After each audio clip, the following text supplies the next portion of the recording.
Hello hello hello hello hello hello.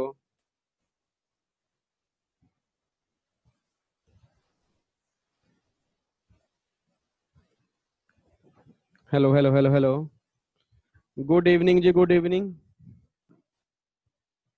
आवाज आ रही है मेरी सभी को? चलो भी कई बच्चे जुड़ रहे हैं। हाँ जी, साउंड आ रही है मेरी? आवाज आ रही है? बोलो।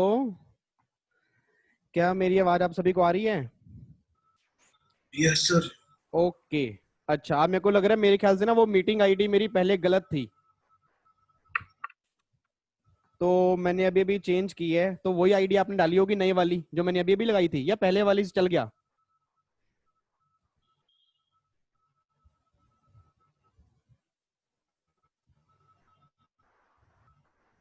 शुभम, ये कहाँ बैठे हो? गोवा में? नहीं सर, घर पे बैठे हैं, वो थीम चेंज करना है पीछे। अच्छा अच्छा, थीम चेंज की हुई। ओके, मैंने कहा गोवा में इस टाइम कैसे चले गया। नहीं नहीं सर। हाँ जी, चलो जी। आगे सारे बच्चे एक बार अपना ऑडियो वहां से फिर बंद कर लेना, ठीक है? और बाकी फिर वन बाय वन डाउट लेने स्टार्ट करते हैं। चलो जी, बताओ जी, सबसे पहला किसका डाउट है फिर? सर लीना, हाँ जी। सर एक्चुअली अभी मैं कुछ स्टडी कर रही थी तो एक क्वेश्चन आया मेरे सामने हाँ जी। 7(1)(a) का। हाँ सर जी। जिसमें आपने कहा कि supply of good and services with consideration अगर है और हाँ, not in the course of और फर्दरेंस ऑफ बिजनेस है, तो वो 7(1)(a) में कवर नहीं होगा, बस 7(1)(b) और 7(1)(c) में हो सकता है। 7(1)(c) में तब जाएगा अगर वो विदाउट कंसिडरेशन है। मतलब 7(1)(a) को छोड़ के वो बाकी के दो सेक्शन में माइट भी कवर हो सकता है। हाँ, प्रोवाइडेड अगर वो कंडीशन सेटिस्फाइड करे उन क्लोज की। सर बट अगर वो not in the course of furtherance of business, 7(1)(b) हमारा इम्पोर्ट ऑफ सर्विस की बात करता है ठीक है। और 7(1)(a) के अंदर हम सिर्फ गुड्स और service with in taxable territory की बात कर रहे हैं। हम्म। तो I think not in the course of furtherance of business है अगर, तो 7(1)(b) में तो हम लेके ही नहीं जा सकते। नहीं नहीं नहीं, देखो ना, 7(1) मैंने ये कहा है कि अगर 7(1)(a) ये बात कहता है कि आपकी दो कंडीशन है कि आपने कोई भी हम्म काम किया हो, अगर वो विद कंसिडरेशन में हो और इन द कोर्स और फर्दरेंस ऑफ बिजनेस में हो, तो वो 7(1)(a) में सप्लाई बन जाता है। ठीक है जी। राइट। और अगर इन दोनों में से सिंगल कंडीशन भी आप सेटिस्फाइड नहीं करते, तो वो 7(1)(a) में हम्म सप्लाई नहीं है, उसके लिए हमें 7(1)(b) चेक करना पड़ेगा और 7(1)(c) चेक करना पड़ेगा। अब जब मैं 7(1)(b) के पास आता हूं, तो 7(1)(b) ये बोलता है कि 7(1)(b) एप्लीकेबल ही तब होगा जब वो काम इंपोर्ट ऑफ सर्विस का होगा। राइट प्लीज, राइट अगर आपने सर्विस इंपोर्ट की है, विद कंसीडरेशन में है, चाहे वो इन द कोर्स में हो या वो ना हो, वो हर काम इंपोर्ट ऑफ सर्विस वाला 7(1)(b) में सप्लाई बन जाएगा।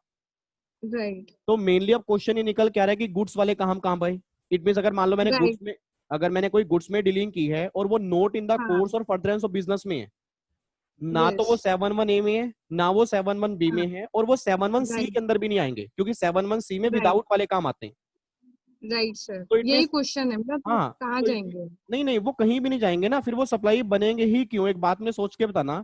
अगर आपने घर का हम्म एसी उठा के बेच दिया, अगर आपने हम्म अब घर का एसी उठा के बेचा, घर का टेलीविजन उठा के बेचा, घर की पर्सनल गाड़ी उठा हम्म के बेची, तो वो तो हमारी पर्सनल हम्म एक्टिविटी है ना, उस पर गवर्नमेंट जीएसटी क्यों लगाएगी?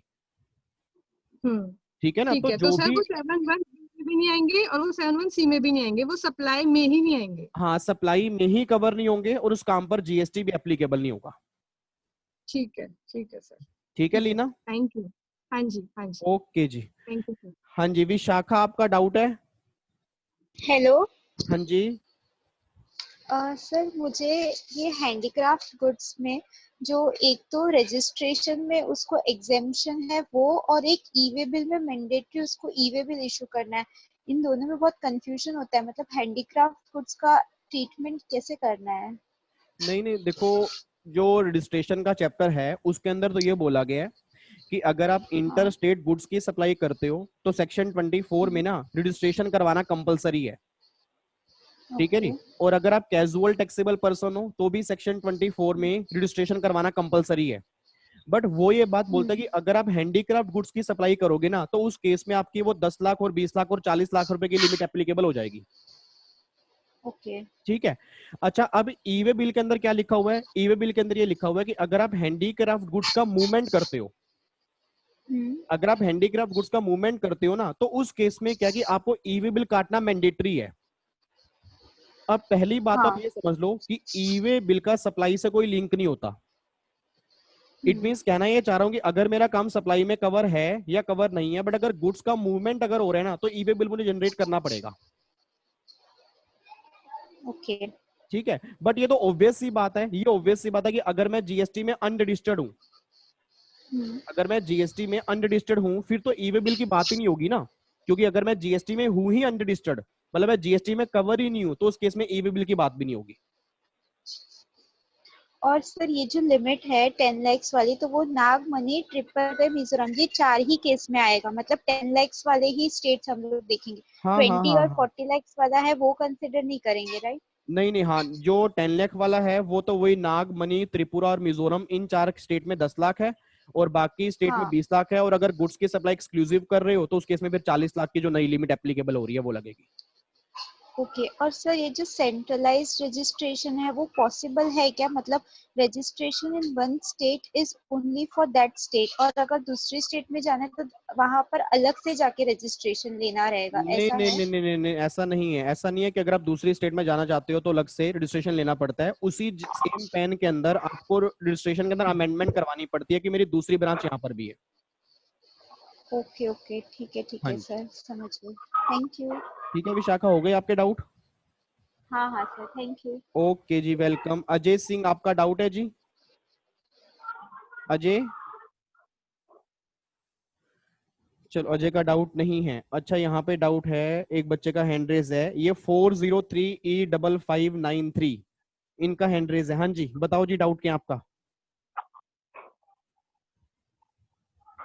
हाँ जी, हेलो। हाँ, क्या बच्चा? चलो, और कोई बच्चे का किसका डाउट है यहाँ पे? अंकिता? हेलो। हाँ अंकिता, आपका डाउट है? यस सर, आपका आवाज आ रही है? हाँ, मेरे को बिल्कुल आवाज आ रही है, बहुत बढ़िया आवाज आ गुड रही है। Evening sir. गुड इवनिंग जी।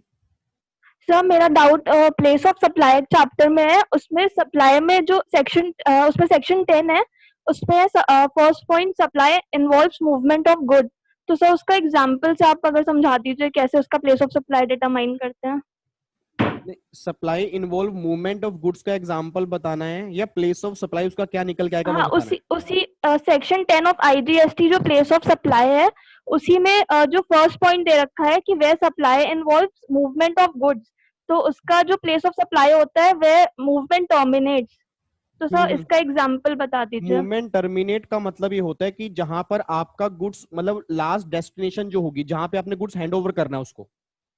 हाँ एक जो मतलब सिंपल सी बात है, जैसे मान लो एक मैंने आपको गुड्स की सप्लाई की है, उस सप्लाई हाँ के अंदर मूवमेंट इन्वॉल्व करता है, तो ऑब्वियस सी बात है, हाँ गुड्स में मूवमेंट इन्वॉल्व का मतलब क्या है कि गुड्स की ट्रांसपोर्टेशन अलग हो रही है। ठीक है हाँ जी। ठीक है। अब अगर मान लो मूवमेंट अगर हो रही है दिल्ली से जयपुर, हाँ तो वो टर्मिनेट कहाँ पे करेगा? जयपुर में करेगा। जयपुर में, ठीक है। तो उसका प्लेस ऑफ सप्लाई क्या निकल के आएगा? जयपुर निकल के आएगा। जयपुर, ठीक है ठीक। ठीक है, उसके ओके बेस पे सर, फिर आपका जीएसटी एप्लीकेबल हो जाएगा। ठीक है सर। ठीक है सर एक और अंकिता? डाउट है। हाँ जी, हाँ जी, ओके बोलो। Yes sir. सर उसमें एक कॉम्पोजिशन लेवी में जो अगर कोई मैन्युफैक्चरर है और वो दूसरी सर्विस भी प्रोवाइड कर रहा है, हाँ जी। तो उसमें सर जो रेट एप्लीकेबल होगा वो दोनों ही रेट लगेंगे? जैसे मैन्युफैक्चरर पे 1% का रेट होता है और अदर सर्विस पे 6% का रेट एप्लीकेबल होता है। हाँ, नहीं, ये गलत बोल रहे हो आप। इधर देखो ध्यान से नालायक। अदर सर्विस पे 6% कब से पढ़ा आपने? 6% तो तब होता है ना जब मैं सिर्फ सर्विस दे रहा हूँ। हाँ सिर्फ सर्विस, अगर जैसे मैन्युफैक्चरर और अदर और मैन्युफैक्चरर और भी सर्विस प्रोवाइड कर रहा है अलग से भी। हाँ हाँ, चलो मैं इसका एग्जांपल देता हूँ। ये जो आपने 6% बोला ये सही नहीं है, एक बार दोबारा ध्यान सुनना। ये हाँ डाउट वैसे भी मैं डाउट सेशन में कई बार ले चुका हूँ, एक बार दोबारा क्लियर करता हूँ। अगर मैं मैन्युफैक्चरर हूँ, साथ में सर्विस भी दे रहा हूँ, तो आप सब जानते हो हाँ मैन्युफैक्चरर पे कंपोजिट स्कीम का रेट 1% है। ठीक है जी। हाँ अगर मैं ट्रेडर हूं साथ में सर्विस भी दे रहा हूं तो हम सब जानते हैं ट्रेडर वाले केस में रेट 1% है। अगर मैं हाँ रेस्टोरेंट सर्विस वाला हूं साथ में सर्विस भी दे रहा हूं, हम सब जानते हैं रेस्टोरेंट सर्विस के ऊपर 5% है। अब मेन ठीक मुद्दा है। ये निकल के आ रहा है कि अगर मैं साथ में जो एडिशनल सर्विस दे रहा हूं उस सर्विस पर क्या रेट लगेगा। तो गवर्नमेंट ये बात कहती है हाँ कि अगर कोई मैन्युफैक्चरर, ट्रेडर या रेस्टोरेंट सर्विस वाला अगर साथ में कोई सर्विस भी देगा ना, तो जो वो हाँ एडिशनल सर्विस दे रहा है उस सर्विस की वैल्यू पर 1% लगेगा। ठीक है सर। ठीक है। और अगर मैं सिर्फ हाँ सर्विस ही दे रहा हूं, अगर मैं सिर्फ सर्विस ही दे रहा हूं, मान लो आप हाँ कुछ ही घंटों के बाद आप सब बच्चे सीएस बन जाओगे, और जब आप सीएस बन जाओगे तो आप कंसल्टेंसी की सर्विस दोगे। तो अगर मैं हाँ कंसल्टेंसी की सर्विस दे रहा हूं तो उस केस में जो मेरे ऊपर टर्नओवर होगी ना उसका फिर 6% मुझे देना पड़ेगा, ये बात ध्यान देना। ठीक है सर। ठीक है। तो 6% रेट यस सर। एप्लीकेबल तब होगा अगर मैं सिर्फ सर्विस दे रहा हूं और वह सर्विस मेरी रेस्टोरेंट वाली नहीं है। बट अगर मैं ठीक, ओके सर। मैन्युफैक्चरर हूं, ट्रेडर हूं, रेस्टोरेंट वाला हूं, साथ में सर्विस दे रहा हूं, तो जो एडिशनल सर्विस है उस पर 1% लगेगा। Okay sir, okay sir. Okay Ankita. हाँ, थैंक यू सर। ओके जी, वेलकम। निधि, आपका डाउट है? निधि, निधि, निधि, बच्चा मेरे ख्याल से सो गया। हाँ चलो, गार्गी आपका डाउट है? Gargi, yes sir. हाँ गार्गी बोलो। सर मुझे कंपोजिट स्कीम में इशू था कि अगर हम जैसे क्वेश्चन है कोई कि 6 महीने के बाद कंपोजिट स्कीम वाले बंदे की टर्नओवर लिमिट एक्सीड हो गई, उसके ठीक है। बाद उसको उसी दिन पे छोड़ना पड़ेगा। हम्म, तो उसके जो रेस्ट ऑफ 6 मंथ्स रहते हैं उस पे हम नॉर्मल प्रोविजन से टैक्स निकाल लेंगे। बिल्कुल। तो और सर जितने कंपोजिट स्कीम जब तक रही उसके बाद वो अपना 0.5% से निकालेंगे, मतलब हाँ जी, हाँ जी, ठीक 1% है, से। ठीक है। अ, और सर अगर टोटल टैक्स पूछा हुआ है तो उन दोनों का टोटल करके निकाल देंगे। हाँ जी, ठीक है। ये आप ये डाउट पूछ रहे हो, बता राइट रहे है? हो? नहीं नहीं सर, मेरे को कंफर्म करना था अच्छा बस। अच्छा मेरे को लग हाँ जी। अच्छा, अ, चलो। अ, तो सर जैसे कि हाँ, मतलब 6 मंथ्स वाला ही प्रोविजन है उसका। ये नहीं, सिर्फ एग्रीगेट टर्नओवर जब निकालेंगे तब हम पूरे साल भर की लेंगे कि टोटल कितना बैठता है। बट अगर जब हम टैक्स निकालते हैं तो सिर्फ वो 6 मंथ्स लेंगे जिसमें वो कवर्ड था। देखो, एग्रीगेट टर्नओवर तो हमें पिछले साल की लेनी है ना। एग्रीगेट टर्नओवर तो हमें पिछले साल की लेनी है कि पिछले साल मेरी एग्रीगेट टर्नओवर कितनी थी, उसके बेस पे मैं इस साल स्कीम ले पाऊंगा। अब अगर हाँ पिछले साल की टोटल टर्नओवर मेरी 150 लाख तक थी तो मैंने करंट ईयर में स्कीम ले ली। अब गवर्नमेंट कहती है कि जब तुमने करंट ईयर में स्कीम ली तो इस करंट ईयर में 150 लाख तक की जितनी भी सप्लाई होगी उस पर कंसेशनल टैक्स लगेगा। अब वो चाहे 2 महीने में खत्म हो जाए, चाहे वो 1 महीने में खत्म हो जाए, चाहे वो 6 महीने में खत्म हो जाए, मतलब 150 लाख तक मुझे स्कीम मिलेगी।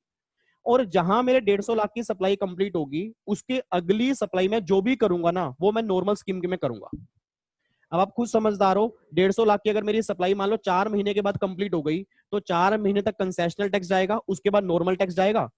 तो अब सोच के बोला अगले साल क्या वो कॉम्पोजिट स्कीम ले पाएगा? नहीं ले पाएगा, क्योंकि टर्नओवर 150 लाख से ऊपर हो चुकी है ना। तो सिंपल सी बात यह है कि जब भी आप एग्रीगेट टर्नओवर लोगे वो लोगे पूरे साल की, और वो हमें हमेशा लेनी पड़ती है पिछले साल की। पिछले साल का मतलब जिस साल हमें स्कीम लेनी है उससे पिछले साल की।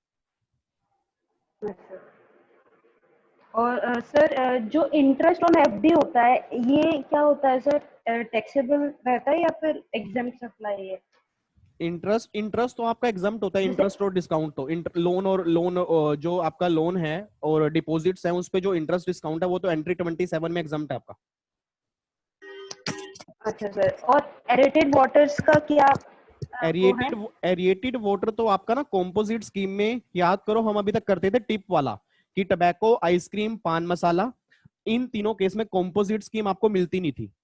अगर आपको थोड़ा बहुत ध्यान आ रहा हो, हाँ जी हाँ बचपन जी। के दिन याद करो जी जब जी आपने जीएसटी पढ़ना स्टार्ट किया था, ठीक है ना।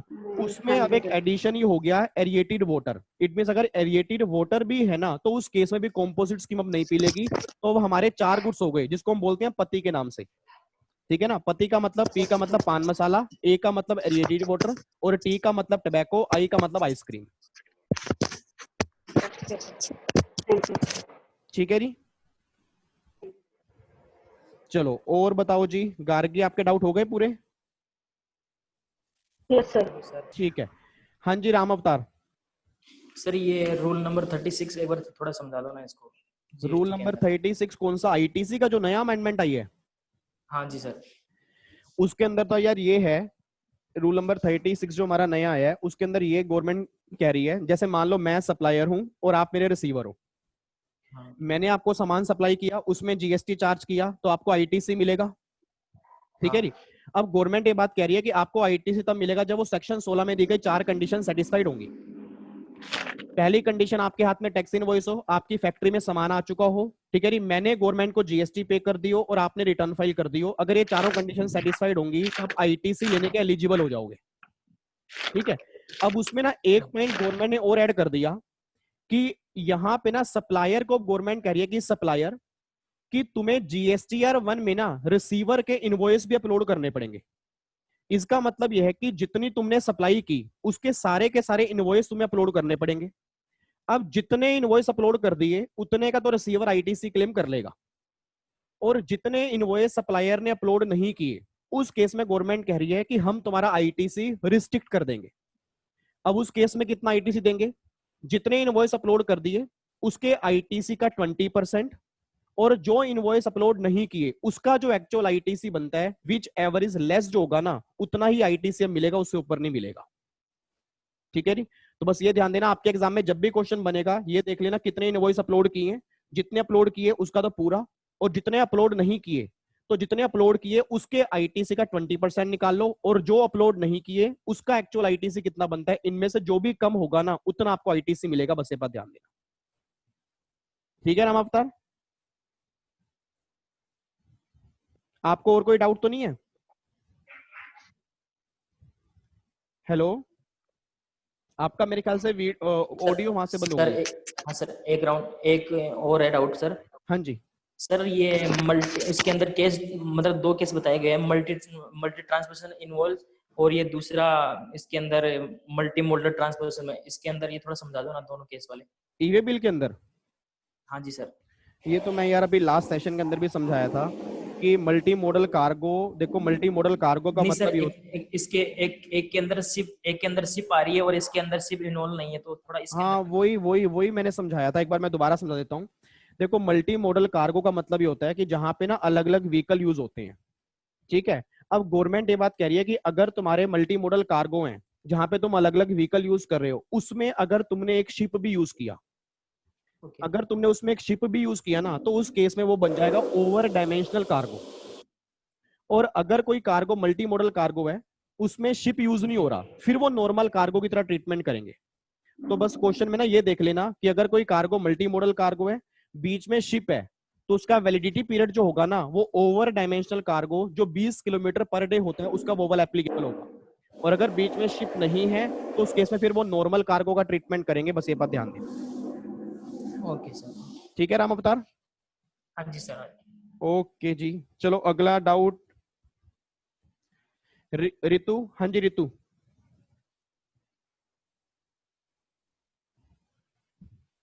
रितु हाँ जी बोलो, आप थोड़ा जोर से बोलो, आपकी आवाज नहीं आ रही। ओईडार का कॉन्सेप्ट समझ नहीं आ रहा सर। क्या चीज क्या चीज? Online information database access retrieval service. उसमें क्या पॉइंट समझ में नहीं आ रहा? टॉपिक समझ नहीं आ रहा है। नहीं देखो, जो OIDR होता है ना, ऑनलाइन इंफॉर्मेशन डेटाबेस एक्सेस का मतलब यह है कि अगर आपको इंफॉर्मेशन बाहर से एक्सेस करते हो तो ये पॉइंट ना मैंने आपको बताया था इंपोर्ट ऑफ सर्विस वाले केस में, कि अगर मैं सर्विस इंपोर्ट करता हूं और वो मेरे इन द कोर्स और फर्दरेंस ऑफ बिजनेस में नहीं होती तो वैसे वो सर्विस एग्जम्प्ट है, बट अगर वो सर्विस OIDR वाली सर्विस होती है तो वो सर्विस टैक्सेबल है। और OIDR की सर्विस पर ना मैंने पहले भी कहा था कि रिवर्स चार्ज एप्लीकेबल नहीं होता, उस केस में सप्लायर जीएसटी पे करता है यूनिक आइडेंटिफिकेशन नंबर के बेस पे, ठीक है जी। तो आपके एग्जाम में ना क्वेश्चन ये बन सकता है कि OIDR की सर्विस पर पहली बात तो जीएसटी कौन पे करेगा, ठीक है। और दूसरा क्वेश्चन फिर ये बन सकता है कि OIDR की सर्विस क्या जीएसटी में एग्जम्प्ट है या टैक्सेबल है। तो सिंपल सी बात यह है कि OIDR की सर्विस अगर लोगे चाहे वो इन द कोर्स और फर्दरेंस ऑफ बिजनेस में ना भी होना तो भी वो सर्विस टैक्सेबल है, ये बात ध्यान देना बस। ठीक है Ritu? Utilize, yes sir, okay sir. जब हम यूटिलाइज आईटीसी करते हैं, ये कॉन्सेप्ट तो समझ आ गया, लेकिन क्वेश्चन नहीं हो रहे। क्वेश्चन क्यों नहीं हो रहे? इतने सारे क्वेश्चन तो क्लास में किए थे, कहाँ प्रॉब्लम आ रही है, मतलब किस जगह प्रॉब्लम आ रही है? सर जब हम यूटिलाइज करते हैं ना आईटीसी, जैसे सीजीएसटी को सीजीएसटी में, फिर आईटीसी में, सर क्वेश्चन समझ नहीं आ रहे वो। क्वेश्चन समझ नहीं सर आ एक रहे हैं क्वेश्चन तो उसके लिए तो फिर एक ही हो सकता है कि उसके क्वेश्चन की ना फिर प्रैक्टिस करनी पड़ेगी। ठीक है, मैंने तो काफी हाँ बोलो बोलो। सर हमने देखी थी यूट्यूब पे जीएसटी की 18 आवर्स की क्लास भी देख ली। उसमें भी समझ नहीं आया? नहीं सर। नहीं आया, ओके। तो चलो ऐसा करना, फिर मेरे को ना व्हाट्सएप पे भेज देना, मैं आपको एक क्वेश्चन करके ना वहां समझा दूंगा, फिर इस तरह से आप क्वेश्चन कर लेना, ठीक है? क्योंकि अगर मैं यहाँ क्वेश्चन कराऊंगा ना पूरा सेशन निकल जाएगा और फिर कई बच्चों को वो पॉइंट आता ही होगा। ठीक है, तो आप मुझे व्हाट्सएप कर देना, उसका मैं क्वेश्चन आपको भेज दूंगा, उस क्वेश्चन को फिर आप देख लेना, ठीक है? चलो, और कोई डाउट तो नहीं है ऋतु इसके अलावा? सर एक रिटर्न वाले चैप्टर में डाउट है।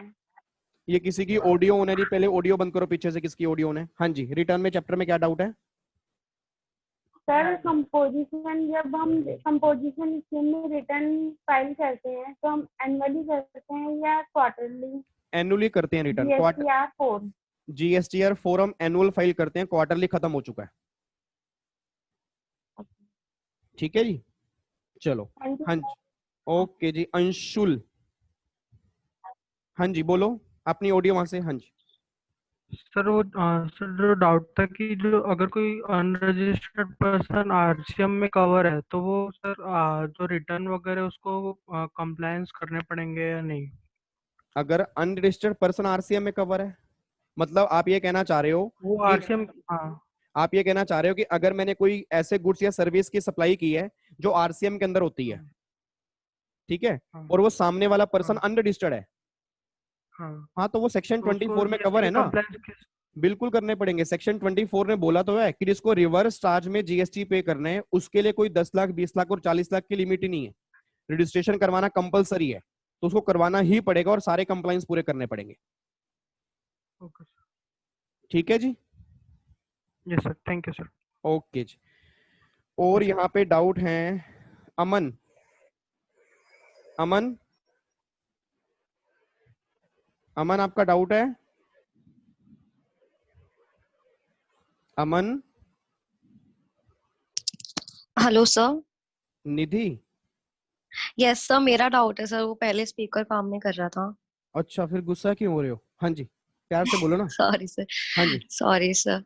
सर वो रजिस्ट्रेशन अंडर जीएसटी में जो आपने अभी जो कंपोजिट स्कीम में आपने बताया था ना, वो पति वाला, हाँ। तो मुझे बस एक डाउट था कि ये जो रजिस्ट्रेशन अंडर जीएसटी में जो अदर स्टेट्स के लिए करते हैं, जैसे सर्विस के लिए 20 लाख है, गुड्स एंड सर्विस के लिए 20 लाख एंड अदर गुड्स के लिए 40 लाख, तो जो गुड्स है उसमें आपने केवल टीआईपी वाला करवाया था, मतलब टोबैको, आइसक्रीम एंड पान मसाला। वहां पे, हाँ, तो वहां पे उसमें अमेंडमेंट नहीं आई, नहीं वहां पे अमेंडमेंट नहीं आई। नहीं आई ना? हाँ जी। Okay okay. एंड सर एक और डाउट ये है कि जो आपने अमेंडमेंट रूल के साथ जो करवाया था ना 36 प्लस सेक्शन 16 वाला, हाँ जी। उसमें एक था कि अगर invoice has been uploaded by supplier under GST तब तो फुल आईटीसी क्लेम हो जाएगा, लेकिन अगर इनवॉइस अपलोड नहीं करता है सप्लायर, उस केस में 20% ऑफ अपलोडेड आईटीसी। सर वो वाला एक बार कॉन्सेप्ट आप प्लीज एक बार क्लियर कर देंगे?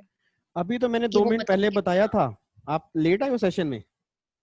सर मैं दूसरे डिवाइस से वापस आई सर, वो सारे डिवाइस में आवाज नहीं आ रहा था। अच्छा, चलो मैं फटाफट से 2 मिनट में दोबारा रिपीट कर रहा हूँ। उसके अंदर ये हाँ है, सर। जितने इनवॉइस आपने अपलोड कर दिए उतने का आईटीसी आपको जी। पूरा मिल जाएगा। जितने इनवॉइस अपलोड नहीं किए उस केस में गवर्नमेंट कहती है पूरा नहीं मिलेगा, आईटीसी हम रिस्ट्रिक्ट कर देंगे। अब कितना आईटीसी देंगे? गवर्नमेंट कहती है जितने इनवॉइस अपलोड कर दिए थे उसका जो आईटीसी है उसका 20%, और जो इनवॉइस तुमने अपलोड नहीं किए थे उसका आईटीसी कितना है, तो ये वाला आईटीसी और उस आईटीसी का 20%, विच एवर इज लेस जो होगा ना उतना आपको आईटीसी मिलेगा, बस ये बात ध्यान देना। मतलब अपलोडेड का तो मिलेगा ही, और हाँ हाँ उन हाँ दोनों में हाँ। से जो भी लोअर होगा वो। बिल्कुल बिल्कुल अपलोडेड का पूरा मिलेगा। जो नोट अपलोडेड है उस केस में गवर्नमेंट कह रही है अपलोडेड के आईटीसी का 20% और जो नोट अपलोडेड के वो वाला ITC whichever is less उतना मिलेगा। Okay sir. ठीक है Nidhi? Okay, yes sir, yes sir. Okay Shilpa, thank you. Shilpa, Shilpa, Shilpa आपका डाउट है? यस सर, हाँ जी एक्चुअली मुझे पूछना था कि आप, गुड इवनिंग सर, गुड आपने इवनिंग। सर बोला था कि एग्जेम्प्टेड सप्लाई की अगर एक्सपोर्ट करेंगे या फिर उसको एसईजेड में भेजेंगे तो जीरो रेटेड सप्लाई मान ली जाती है उसको। हाँ जी, हाँ जी। ये सर कहाँ लिखा था, ये मुझे पूछना था। और आईजीएसटी एक्ट के अंदर अगर आप देखोगे ना, जीरो रेटेड सप्लाई की डेफिनेशन अगर आप देखोगे सेक्शन 16 उसके अंदर लिखा हुआ है कि एग्जम्प्टेड सप्लाई भी अगर आप एक्सपोर्ट करते हो तो उसको ट्रीट करेंगे zero rated supply. IGST act के कौन से सेक्शन में? सेक्शन 16 जीरो रेटेड सप्लाई जो डेफिनेशन है उसके अंदर। Okay sir. ठीक है जी। Okay sir, okay thank you sir. Welcome जी। हाँ जी और हेलो, बताओ जी। हेलो, हाँ hello. Hello hello hello hello hello hello Aman. Sir अगर कोई रजिस्टर्ड पर्सन है और उसी का दूसरा प्लेस ऑफ बिजनेस है अनरजिस्टर्ड दूसरे स्टेट में, क्योंकि सर उसकी टर्नओवर कम है, तो सर क्या ये दोनों डिस्टिंक्ट पर्सन होंगे? बिल्कुल। ठीक है सर, थैंक यू। ओके जी और बताओ जी। Hello hello hello. हाँ हाँ बोलो बोलो बोलो। रियलमी 3। हाँ सर, सेक्शन 18(1)(b) में जो बंदा गवर्नमेंट रजिस्ट्रेशन करवाता है, हाँ हाँ बोलो बोलो। तो उसको इनपुट टैक्स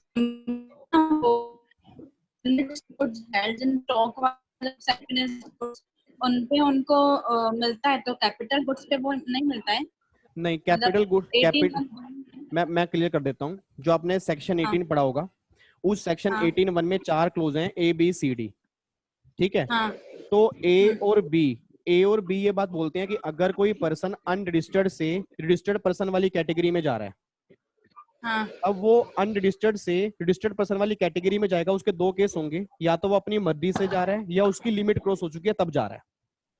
और फिर सी और डी क्लोज में लिखा हुआ है कि अगर कोई कॉम्पोजिट सप्लाई नॉर्मल स्कीम मतलब कॉम्पोजिट स्कीम से नॉर्मल स्कीम में जा रहे हो, ये एग्जम्प्टेड सप्लाई आपकी टेक्निकल सप्लाई बन रही है, तो उस केस में गवर्नमेंट ये बात कहना चाहती है कि जो ए और बी क्लोज है ना, उसमें सिर्फ जो आपको बैलेंस स्टॉक का आईटीसी मिलेगा वो सिर्फ इनपुट का मिलेगा, और जो इनपुट्स का मिलेगा। हाँ, और जो सी और डी क्लोज है उसमें इनपुट का भी मिलेगा और कैपिटल गुड्स का भी मिलेगा। अच्छा हाँ। और सर वो पिछले जो निधि करके इनका डाउट था, उसमें टिप वाले गुड्स में एक एरिटेड वाटर आपने बोला था ना, एरिटेड वाटर इंक्लूड हुआ है। वो नहीं वो कॉम्पोजिट स्कीम में हुआ है। वो कॉम्पोजिट स्कीम के जो अमेंडमेंट है, कॉम्पोजिट स्कीम के अंदर अमेंडमेंट आई है, रजिस्ट्रेशन के चैप्टर के अंदर अमेंडमेंट नहीं आई। अच्छा हाँ। और सर अमेंडमेंट में एक रजिस्ट्रेशन के चैप्टर के रिलेटेड सेक्शन 21A था ना, सस्पेंशन ऑफ रजिस्ट्रेशन। हाँ जी। उसमें सर वो कॉन्सेप्ट थोड़ा क्लियर करवाना। उसके अंदर तो ये है कि अगर मान लो आपने कैंसिलेशन के लिए एप्लीकेशन डाली कि भैया मुझे ना रजिस्ट्रेशन कैंसिल करवाना है, हाँ ठीक है, अब अगर आपने कैंसिलेशन की एप्लीकेशन डाली और गवर्नमेंट ने क्या कर लिया उसमें, अब ये बोल दिया कि आपका ना हम कैंसिल एक तरह से मान रहे हैं, इसके बाद की जो भी सप्लाई होंगी उस पर तुम अभी नॉर्मल जीएसटी चार्ज नहीं करोगे, और गवर्नमेंट ने कैंसिलेशन का ऑर्डर बाद में पास किया। अब उस ऑर्डर में ये लिखा कि हम रजिस्ट्रेशन जो है वो तुम्हारा कैंसिल नहीं कर रहे, क्योंकि हमें ये लग रहा है कि तुम्हारी अभी लाइबिलिटी कहीं पेंडिंग है, तुम्हें वो पेमेंट करनी पड़ेगी, तो हम तुम्हारा कैंसिलेशन एक्सेप्ट नहीं कर रहे। अब इसमें प्रॉब्लम क्या हो गई कि जो मैंने बीच में सप्लाई की होंगी उस पर तो मैंने जीएसटी लगाया ही नहीं है, ठीक है ना, और फिर मुझे बाद में पता लगा भाई कैंसिलेशन मेरी एक्सेप्ट नहीं हुई, तो फिर गवर्नमेंट अमेंडमेंट ये लाई है कि जितना भी टाइम पीरियड होगा ना उसके इनवॉइस तुम्हें रिवाइज करने पड़ेंगे। ठीक है? तो गवर्नमेंट ये कॉन्सेप्ट कहना चाहते हैं कि वो टाइम पीरियड के इनवॉइस जो भी होंगे उसको तुम रिवाइज करो, उस पर तुम जीएसटी चार्ज करो, ये अमेंडमेंट आई है। Hello hello okay okay sir. हाँ ठीक है। हाँ जी। हाँ हेलो हाँ सर एक आपका एक डाउट और है? हाँ जी हाँ जी बोलो। हाँ जी बोलो बोलो बोलो। हाँ सर, एक और मतलब डाउट नहीं था, हाँ बट हाँ एक पूछना था। फर्स्ट एग्जाम होता है ना, हाँ। तब बहुत फियर लगता है ऐसे, पर बाद में कोई पेपर्स में फियर नहीं लगता है, तो वो फर्स्ट एग्जाम में मतलब डर लगता है, उसका फिर क्या उस करना चाहिए? उसका कुछ नहीं करना चाहिए। पहली बात तो फर्स्ट एग्जाम चाहे अच्छा हो, फर्स्ट एग्जाम चाहे कैसा भी हो, उसको सोच के आपको अगले एग्जाम नहीं देने। पहली बात तो ये, ठीक है ना। ऑलवेज आप ये सोचो कि मेरे 4 एग्जाम है या 6 एग्जाम है, 9 एग्जाम जिसके भी है ना, ऑलवेज आप ये सोच के चलो कि मुझे सारे एग्जाम सेम पैटर्न पे देने हैं और सही तरह से देने हैं। क्योंकि प्रॉब्लम क्या होती है, मैंने फर्स्ट एग्जाम दिया, मान लो मुझे मुश्किल लगा, मेरे हाथ पैर फूल गए, मैंने कहा अब तो मैं फेल हो गया। 90% मैंने केस ऐसे देखे हैं कि उस एग्जाम के अंदर बच्चा पास हो जाता है, बाकी 3 एग्जाम के अंदर फेल हो जाता है। ठीक है, तो हाँ, फर्स्ट ऑलवेज एग्जाम में तो डर लगता है, फिर नहीं लगता है, ऐसा होता है फिर। मत मत डरो, मत डरो। आपने 11वीं 12वीं के भी एग्जाम दिए हैं, बीकॉम के भी एग्जाम दिए हैं, उसमें तो आप डरे नहीं। आप सीएस में क्यों डर रहे हो? क्योंकि प्रॉब्लम पता क्या है, मार्केट में हवा उड़ गया, 10% रिजल्ट आना है। तो भैया 10% रिजल्ट आने हैं, 20% आना है, 30 आना है, वो हमारा काम नहीं है। हमारा काम यह है तैयारी करना, हमारा काम यह है कि हमने अपना बेस्ट देना है, और हमारा काम यह एग्जाम दे के आने हैं बस। ठीक है नहीं, तो कोई डरने की जरूरत नहीं है। अपना बेस्ट दे के अपना एग्जाम दो, उसकी टेंशन मत लो कि भैया एग्जाम कैसे होंगे, वो आपका काम नहीं है। आपने अपना बेस्ट दे के आना है बस। हेलो हाँ विवेक जी हाँ सर। जी हाँ जी, बोलो। सर सबसे पहले तो आपको बहुत बहुत शुक्रिया। मैं कृष्णा गुप्ता इंदौर से बोल रहा हूँ। हाँ जी सर। और सर मैं जॉब भी करता हूँ और टाइम पे मिलता नहीं था, तो इस लॉकडाउन का इतना बेनिफिट मिला। मैंने आपका यूट्यूब में लेक्चर देखा और पूरा 19 आवर्स का जो आपका जीएसटी का अमेंडमेंट और उसका पूरा लेक्चर्स था, उसको पूरा टोटली मैंने पढ़ा और बहुत अच्छा लगा और सारी चीज़ समझ में भी आ गई। अब थैंक मेरे यू। पास आपके नोट्स तो है नहीं, फिर मैंने बांगड़ अरेंज करी और बांगड़ से पढ़ रहा हूँ। हाँ जी हाँ मुझे जी सर। खाली एक चैप्टर में, जीएसटी चैप्टर में एक छोटा सा डाउट है, उसको आप क्लियर कर देंगे तो बहुत अच्छा रहेगा। हाँ जी हाँ जी सर। जो रजिस्ट्रेशन वाला पॉइंट है सर, जिसमें आपने 10 लाख का गुड्स एंड सर्विस में 4 स्टेट हो गए, 20 हाँ लाख में गुड्स एंड सर्विस के 8 स्टेट हो गए। हाँ जो जी अदर्स वाला पॉइंट है 40 लाख का, हाँ जी। उसमें आपने चीजें बताई थी कि सर्विस के लिए 20 लाख, गुड्स के लिए 20 लाख और टिप वाला, टिप का है 20 लाख। हाँ जी। तो इसका अदर्स का एक बार एक्सप्लेन करेंगे क्या? अदर्स का तो ये मैंने बोला था कि जो आपकी स्टेट वहां पे नोटिफाइड की है, देखो 4 स्टेट अलग हैं, 8 स्टेट अलग है, और बाकी सारी स्टेट अलग है। एग्जाम्पल मैं देता हूँ, दिल्ली का, हरियाणा का, पंजाब का, यूपी का। अब मान लो अगर दिल्ली है, हरियाणा है, पंजाब है, यूपी है, तो ये सारी नॉर्मल स्टेट है। अब अगर इन स्टेट में सिर्फ मैं गुड्स की सप्लाई करूंगा और वो गुड्स मेरे टिप में कवर नहीं होते, मतलब टबैको, आइसक्रीम, पान मसाला में कवर नहीं होते, तो मेरे केस में लिमिट 40 लाख है। अगर वो टिप में कवर होते हैं तो मेरे केस में लिमिट 20 लाख है। और अगर मैं नॉर्मल स्टेट में सर्विस की सप्लाई करूंगा ना, सर्विस की सप्लाई के तो हर केस में लिमिट 20 लाख की एप्लीकेबल होगी। तो जो अदर वाला केस है, अदर का मतलब जितनी भी आपकी नॉर्मल स्टेट है, उन स्टेट्स को छोड़ के, तो वहां सिर्फ गुड्स वाला काम करोगे, टिप को छोड़ के 40 लाख की लिमिट है। टिप वाला काम करोगे 20 लाख की लिमिट है, और बाकी सर्विस वाले केस में तो 20 लाख की लिमिट एप्लीकेबल हो ही जाएगी। एक्चुअली सर ये कॉन्ट्राडिक्ट ऐसा है कि बांगड़ में जो टिप वाला प्रोविजन है ना, हाँ जी, ये बांगड़ में ऐसा कहीं पर भी नहीं मिला मुझे, इसलिए थोड़ा सा कंफ्यूजन है। देखो ये टिप वाला मैं सिंपल सी बात करूंगा, मुझे नहीं पता कौन किसकी बुक रेफर कर रहा है। जब भी आपको प्रॉब्लम हो, आप बेयर लॉ चेक कर लो, ठीक है ना। क्योंकि प्रॉब्लम क्या है, हर ऑथर बुक बनाता है बेयर लॉ से, और हर ऑथर की बुक में कई पॉइंट मिस हो जाते हैं, कई पॉइंट में गलतियां हो सकती हैं। तो जब भी आपको डाउट हो, आप बेयर लॉ चेक करो, बेयर लॉ से क्रॉस वेरीफाई करोगे, आपको वहां पे टिप वाला पॉइंट मिल जाएगा। तो इट मींस सपोज यदि टिप है टबैको, आइसक्रीम एंड पैन मसाला, तो उसके लिए 20 लाख की एप्लीकेबिलिटी है। बिल्कुल बिल्कुल, कोई 40 लाख की लिमिट उसके लिए एप्लीकेबल नहीं है। एंड अदर देन दिस कोई सा गुड है तो उसके लिए 40 लाख का। हाँ जी हाँ जी हाँ जी। Thank you so much. Okay जी, वेलकम जी। हेलो सर जी। Akanksha, Akanksha sir I have doubt. हाँ हाँ, बोलो बोलो बोलो बोलो। आकांक्षा,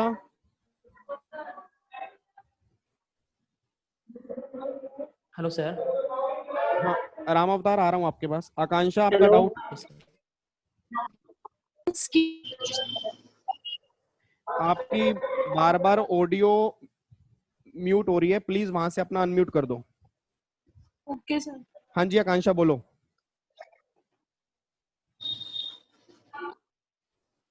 हेलो। चलो, इतने और कोई डाउट ले लो फिर।